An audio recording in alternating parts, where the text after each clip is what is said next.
ಇವ ಯಾವ ಸೀಮೆ ಗಂಡು ಕಣಮ್ಮ, ಇವನಿಗೆ ನನ್ನ ಸೀರೆ ಮೇಲೆ ಯಾಕ ಕಣ್ಣ.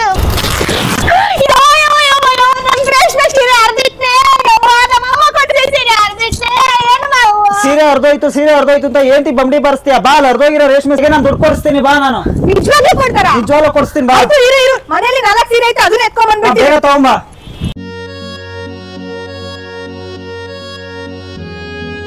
ಇದೇ ಶಾಪು.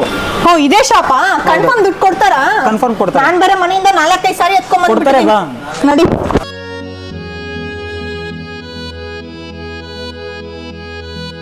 ನಮಸ್ಕಾರ ಮೇಡಮ್. ತಗೊಳ್ಳಿ ಸರ್, ತಗೊಳ್ಳಿ ಸರ್. ಸರ್ ಇದನ್ನು ತಗೊಳ್ಳಿ, ಸರ್ ಇದನ್ನು ತಗೊಳ್ಳಿ, ಸರ್ ಇದನ್ನು ತಗೊಳ್ಳಿ. ಸರ್ ಎಷ್ಟು ಕೊಡ್ತೀರಾ ಸರ್ ದುಡ್ಡು? ನೋಡಿ ಅಮ್ಮ, ಫಸ್ಟ್ ಪ್ಯೂರಿಟಿ ಚೆಕ್ ಮಾಡ್ತೀನಿ. ಈ ತರ ಬಿಳಿ ಕಲರ್ ಬಂದ್ರೆ ಇದಕ್ಕೆ ಭಾರಿ ದುಡ್ಡು ಬರುತ್ತೆ. Okay sir. ಈ ತರ ಕೆಂಪು ಕಲರ್ ಬಂದ್ರೆ ಬೇರೆ ಕಡೆ ತಗೊಳ್ಳಲ್ಲ, ನಾವು ಕೆಜಿ ಲೆಕ್ಕ ತಗೊಳ್ತೀವಿ. ಎಷ್ಟು ದುಡ್ಡು ಬರುತ್ತೆ ಸರ್? ಕೊಡಿ ಸರ್ ನಮ್ಗೆ. ಸರ್ ಬೇಗ ಬೇಗ ಚೆಕ್ ಮಾಡಿ ಸರ್. ಚೆಕ್ ಮಾಡ್ತಾ ಇದೀವಿ ಮೇಡಮ್, ಚೆಕ್ ಎಲ್ಲ ಮಾಡಿದೀವಿ ಮೇಡಮ್. ಇವಾಗ ಬೆಲೆ ಹೇಳ್ತೀನಿ ನೋಡಿ ಮೇಡಮ್. Okay sir. ಟೋಟಲ್ 30,000 ಬರುತ್ತೆ ಮೇಡಮ್. 30,000 ಬರುತ್ತಾ ಸರ್? ಅದಕ್ಕೆ 200 ಬರುತ್ತೆ ಮೇಡಮ್. 200 ಬರುತ್ತೆ, ಕೊಡಿ ಸರ್. ತೊಗೊಳ್ಳಿ ಮೇಡಮ್, 30,000. Thank you sir. ತೊಗೊಳ್ಳಿ ಮೇಡಮ್, 200.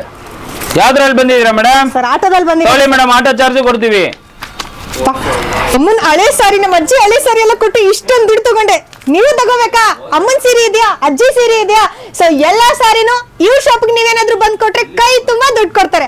ಸರ್ ಇಲ್ಲಿ ಯಾವ ತರ ಸೀರೆ ತಗೋತೀರಾ ಸರ್? ಮೇಡಮ್ ನಾವು ರೇಷ್ಮೆ ಸೀರೆ ತಗೊಳ್ತೀವಿ. ಕಾಂಜೀಪುರಂ, ಬನಾರಸ್, ಮೈಸೂರು ಸಿಲ್ಕ್, ಧರ್ಮಾವರಂ ಎಲ್ಲ ಪ್ರತಿಯೊಂದು ರೇಷ್ಮೆ ಸೀರೆಗಳು ತಗೊಳ್ತೀವಿ. ಮಕ್ಕಳು ಲಂಗ, ಬ್ಲೌಸ್ ಎಲ್ಲ ತಗೊಳ್ತೀವಿ ಮೇಡಮ್. ಯಾವ್ದೇ ಕಂಡೀಷನ್ ಇದ್ರೆ, ಅರ್ಧೋಗಿರ್ಲಿ, ಕಿತ್ತೋಗಿರ್ಲಿ, ಸುಟ್ಟೋಗಿರ್ಲಿ, ಯಾವ್ದೇ ಕಂಡೀಷನ್ ಇದ್ರೆ ನಾವು ತಗೊಂಡ್ಬಿಟ್ಟು ದುಡ್ಡು ಕೊಡ್ತೀವಿ ಮೇಡಮ್. Okay sir. ಅಡ್ರೆಸ್ ಹೇಳಿ sir. Malleshwaram 7th cross, Yes Bank ಎದುರುಗಡೆ GK ಆಪ್ಟಿಕಲ್ ಬಿಲ್ಡಿಂಗ್ ಅಲ್ಲೇ ಇರೋದು. ಬೇರೆ ಕಡೆ ಹೋಗ್ಬಿಟ್ಟು ದುಡ್ಡು ಮಾತ್ರ ಕಮ್ಮಿ ತಗೋಬೇಡಿ. ಬ್ಯಾಂಗ್ಳೂರಲ್ಲೇ ಹೈಯೆಸ್ಟ್ ಪ್ರೈಸ್ ಕೊಡೋದು ನಾವೇ. ಗೈಸ್ ಕೇಳಿದ್ರಲ್ವಾ? ಸೊ ಬ್ಯಾಂಗ್ಳೂರಲ್ಲೇ ಹೈಯೆಸ್ಟ್ ಪ್ರೈಸ್ ಕೊಡೋದು ಇವರೇ. ಸೊ ಇನ್ನೇನಕ್ಕೆ ತಡ, ಎಲ್ರು ಬೇಗ ಬೇಗ ಅಜ್ಜಿ ಸೀರೆ, ಅಮ್ಮನ್ ಸೀರೆ, ಹಳೆ ಸೀರೆ ಇದೆಯಾ, ಸುಟ್ಟೋಗಿದ್ಯಾ, ಅರ್ಧೋಗಿದ್ಯಾ, ಬೇಗ ಬೇಗ ತಗೊಂಡ್ ಬನ್ನಿ.